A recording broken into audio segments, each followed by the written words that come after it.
Press সচিব হিসেবে যিনি দায়িত্ব পালন করছেন সাবেক সাংবাদিক আমাদের শ্রদ্ধেয় বড় ভাই, আপনার দৃষ্টি আকর্ষণ করছি। তথ্য উপদেষ্টার দায়িত্ব পালন করছেন রেজওয়ানা আপা, আপনার দৃষ্টি আকর্ষণ করছি।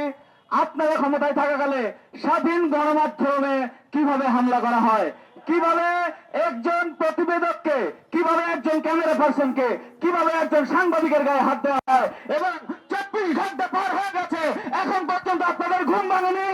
আপনারা কি সোশ্যাল মিডিয়া দেখেননি? আপনারা কি টেলিভিশন দেখেননি?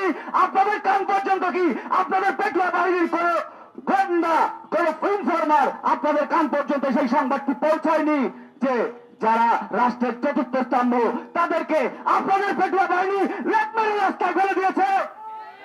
আমরা পুলিশ সদস্যদের প্রকাশ্যে বিচার চাই। আমরা এই পুলিশ সদস্যদের প্রকাশ্যে বিচার চাই, না হলে এরপর থেকে প্রত্যেকটি গণমাধ্যম কর্মী এই পুলিশ এই পুলিশ সদস্যদের সাথে যতগুলো পেটুয়া বাহিনী আছে সবাইকে একসাথে বয়কট করবে এই সরকারের।